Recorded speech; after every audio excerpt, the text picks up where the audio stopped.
Quem que está certo? Aqueles que desafiam as autoridades dos pastores, aqueles que estão procurando pastores falsos mestres, ou aqueles que são obedientes a tudo e a todos, aqueles que buscam derramar seu coração e não estão muito prestando atenção se o pastor está certo ou errado. Nós chegamos aqui no nosso dia 65, 65º dia de plano de leitura. Se você não está participando ainda, tem um link na descrição, você é convidado para participar conosco. Eu quero orar com você e para começar esse vídeo, vamos orar. Pai, em nome de Jesus, eu te louvo e te agradeço por esse dia. Te louvo e te agradeço porque o Senhor é bom e a tua misericórdia dura para sempre. Que a tua presença seja poderosa em nossas vidas, que o Senhor nos oriente através da tua palavra, que nós possamos agradar a ti acima de tudo. Pai, em nome de Jesus nós oramos. Amém. Nós lemos aqui então Números capítulo 11, capítulo 12, capítulo 13 e Hebreus capítulo 3. Gente, se eu for falar de cada capítulo, vai demorar pra caramba. Eu quero resumir isso aqui. Que aconteceu? Esses 3 capítulos, tirando o capítulo 13, mas esses 3, até o livro de Hebreus, vai falar um pouco dessa questão que eu fiz aqui questionamento agora no começo do vídeo. Porque nós vemos o povo de Israel reclamando no deserto, provocando a Deus ali no deserto. Eles sabiam que Deus era um Deus vingador, um Deus temível. E existiam pessoas ali que estavam incitando o povo a olhar de volta para o passado, da onde Deus havia o arrancado. E isso trouxe uma ira muito grande diante de Deus, a ponto de sair fogo pelo meio do arraial deles ali. E Deus, no final da estratégia, para quem tinha que ser punido, foi punido com praga, com doença.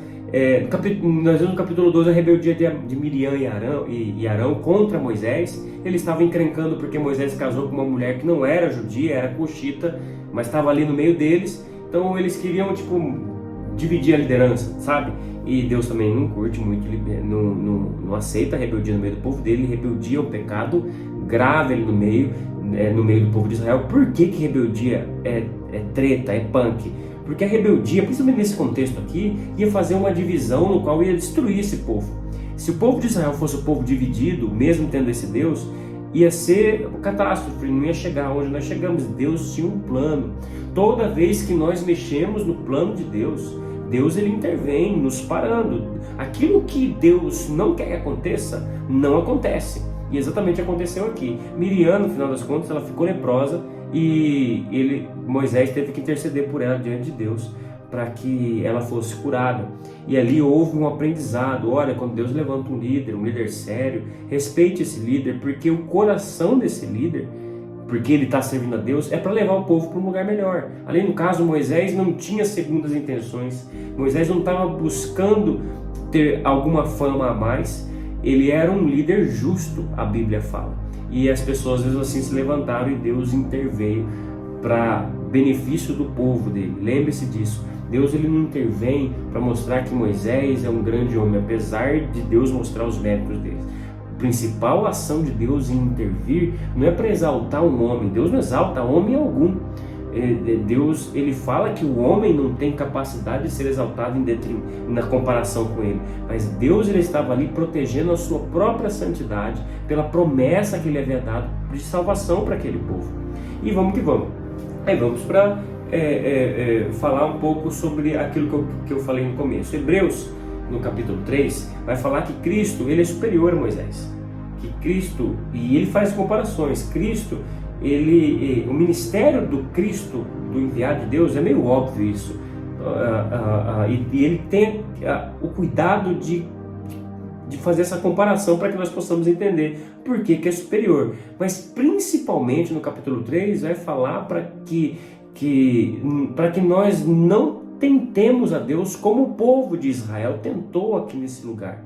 E eu vou para a pergunta, quem que está certo? No tempo que nós vivemos, nós temos que sentar na igreja e ficar questionando, ou parar para pensar, para olhar se aquele pastor ele é um pastor sério, o pastor ele é um pastor correto, justo. Sim, nós temos que perceber isso como comunidade de fé. Nós temos que estar ali checando se o pastor continua na fé, continua produzindo. Isso é normal e saudável.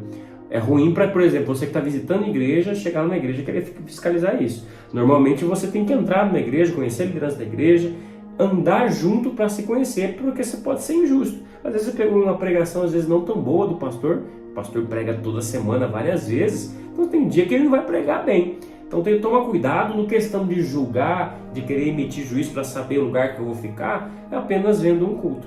Isso aí às vezes você pode correr numa injustiça. Então ande junto, você quer saber se o pastor é sério? Ande junto com ele, converse com ele, veja o ministério dele, acompanhe o ministério dele, porque assim você prova o caráter de um homem, andando junto.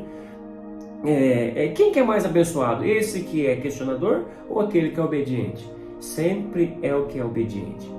O questionador, na verdade, ele já, por detrás do questionamento existe um medo, ou existe uma incredulidade, existe algum pecado por trás do questionador.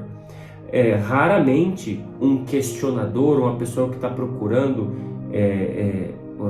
fiscalizando, né, se o pastor está certo ou está errado, raramente essa pessoa está com intenção pura e justa e honesta em benefício do reino de Deus, como Moisés estava aqui. Raramente, eu nunca vi isso na minha vida. Todas as pessoas que tentam caçar defeito num pastor, eles estão injuriados com alguma coisa. Talvez você esteja. Por isso que fica procurando, tá? Ficou chateado. Existe uma mágoa atrás. Existe algo que o pastor fez que decepcionou aquela pessoa. E por causa dessa decepção, agora eu vou procurar. Isso não é certo, isso é pecado. Você tem que tratar a decepção. O seu coração está ferido. Você não tem capacidade, de santidade suficiente, visão clara suficiente, uma neutralidade suficiente para olhar numa situação isenta. Então isso é muito complicado. Você tem algum problema, foi magoado, seja honesto o suficiente. Poxa, esse pastor fez isso, eu não gostei. Trate isso primeiro. Agora, após tratar isso, agora vamos conversar daquilo que é certo, aquilo que é errado, aquilo que é bíblico, aquilo que não é bíblico. Então, mas isso não acontece dentro do culto, isso acontece no andar junto. Agora, eu nunca vi uma pessoa obediente, fiel a Deus, que ama a Deus e é obediente, essa pessoa ser penalizada por Deus. Essas pessoas são as mais abençoadas das igrejas que eu frequento. Eu frequento uma só igreja, mas em todas as igrejas que eu já visitei, as pessoas mais obedientes, mais fiéis, que escutam a voz de um pastor, elas são as pessoas que oram mais, elas são as pessoas que esperam mais em Deus, elas são as pessoas que muitas vezes sabem que o pastor tem problema, tem erros, é homem comum, mas não está pautando a sua vida em procurar isso nele.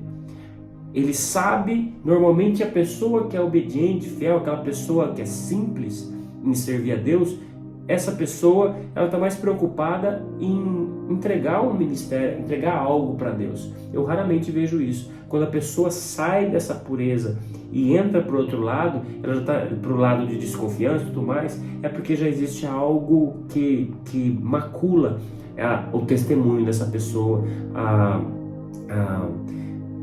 macula a experiência espiritual dessa pessoa, e isso naturalmente vai desmotivar a pessoa a ter as práticas espirituais, as disciplinas espirituais que nos levam cada vez mais para perto de Deus, como orar todo dia de manhã, fazer seu devocional, ler a Bíblia, fazer um devocional escrito. Isso é tremendo, é o que eu costumo fazer todos os dias, ajudar a servir na igreja. Toda vez que cria-se desconfiança, a pessoa puxa um freio de mão na obra de Deus, e isso não é bom.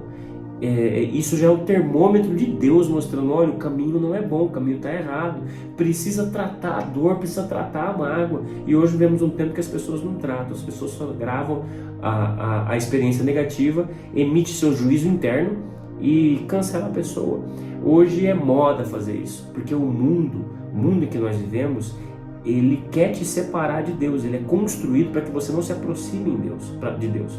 Então, se você seguir todas as práticas do mundo, você vai estar dentro da igreja,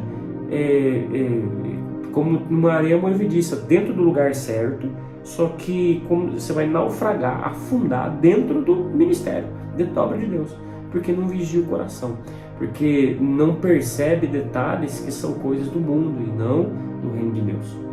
E esse é o vídeo de hoje. Se você quer uma sugestão começo a pesquisar continuo fiscalizando meu pastor e tudo mais, ou sou obediente em todas as áreas? Seja obediente em todas as áreas, tá bom?